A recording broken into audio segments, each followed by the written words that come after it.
Ассалаумалейкум, урматтуу мекендештер, арубаңыздар, апалар, эжелер. Барыңыздарды бир нече күн мурда өткөн ороза айт майрамыңыздар менен куттуктайм. Кудай таалам баарыңыздардын кармаган орозоңуздар кабыл кылсын. Ороза айында жасаган бата, тилектерди, дуаларды кабыл кылсын. Рамазан айында биздин Кыргызстандын диний башкармалыгынын Москва шаарындагы өкүлчүлүгү ушул жердеги мекендештерден бир аз орозо питир жасаган топтогон элек. Мына бүгүн сааты чыгып, убакыт сааты чыгып, сиздерге таратканы турабыз. Айрым кишилер жана коляскада болгондуктан келе албаптыр. Аларга эми өзү жеткирип беребиз үйүнө. Бүгүн ошол өзү басып келе алгандар келиптир бул жерге. Эми эмне дейбиз? Кимдир бирөө жөн эле турмуштан бир аз кыйналган үчүн келиптир. Кимдир бирөө өзү ооругандыгы үчүн, кимдир бирөө бир жакын адамы ооругандыгы себебинен улам келиптир. Жалпыңыздардын ушул маңдайыңыздарга жазган ушул оор абалдан чыгып кетүү үчүн Кудай таалам баарыңыздарга ийгилик берсин, баарыңыздарга сабырдуулук берсин, кайраттуулук берсин. Билесиздер, турмуш, тирүүлүк, жашоо өзү турушу менен сыноо. Башынан аягына чейин. Биздин бул жарык дүйнөгө келгенибиздин өзү сыноо.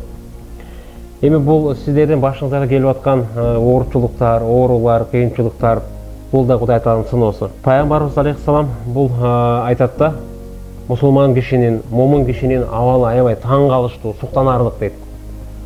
Эмне үчүн десе, анткени ал анын маңдайына жазылган жакшы нерселерден дагы, жагымдуу нерселерден, анан терс, жагымсыз нерселерден дагы, мындайча айтканда, оорулардан, кырсыктардан, балейлерден дагы өзүнө бир артыкчылыкка иштей алат дейт, иштеп кала алат дейт да. Кантип десе, анда ал кантип десе, Кудай тааланын маңдайга жазган тагдырына ыраазы болуп кабыл алуу менен ал керек болсо оор күндөрдөн дагы, кыйынчылыктардан дагы өзүнө бир жакшылык арттыра алат дейт. Ошондуктан Кудай тааладан баарыңыздарга сабырдуулук тилеп кетем. Кандай муктаждык менен келген болсоңуздар, Кудай таалам ошол муктаждыктардын баардыгын жойсун. Кудай таалам Рахман, Рахим зат, мээримдүү, боорукер, өзүнүн мээрими менен, өзүнүн боорукердиги менен баарыңыздарга ошол кыйынчылыкты жеңип чыгууну Кудай таалам насип этсин, баарыңыздарга кайраттуулук берсин. Өзүңүздөргө ошол сиздер карап аткан ден соолугу начар болуп турган биздин, сиздердин балдар, биздин боордошторубуз, диндештерибиз, мекендешибизге да Кудай таалам сабырдуулук берсин, ошол кыйынчылыктарды жеңип чыгууга, анан ооруларына шыпа берсин. Эми биздин колубузда турган монголо конверттер бул элден чогулган акча. Бизге эл эмнени берген болсо, сиздерге ошону берип атабыз. Өзүбүздүн баарыңыздарга маалым, биздин расмий бюджетибиз жок. Бизди эч ким каржылабайт. Ошондой болсо дагы эл бизге ушул орозо питирди ишенип бергенден кийин биз сиздер сыяктуу мекендештерибиз менен, диндештерибиз менен бөлүшпөй коюуга акыбыз жок. Колубуздан келген жардамды биз сиздерге беребиз.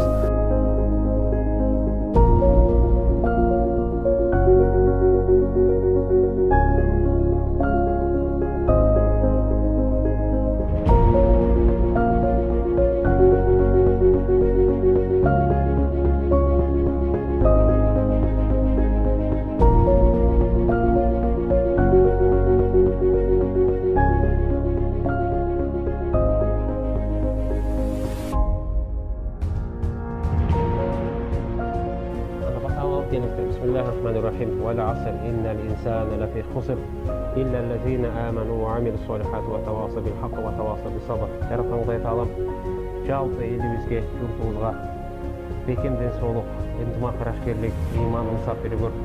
Эл катарында ушул жерде отурган менин мекендештериме, булардын бейтап болуп аткан уулдарына, кыздарына, ооруларына шыпа бер, ден соолуктарын чыңайгыр. Ооруну бере турган дагы өзүңсүң, шыпаасын бере турган дагы өзүңсүң. Дуаларыңызды кабыл кыл, бейтаптарга бекем ден соолук беригөр, ооруларына шыпа бер. ربنا آتنا في الدنيا حسنة وفي الآخرة حسنة وقنا عذاب النار برحمتك يا أرحم الراحمين.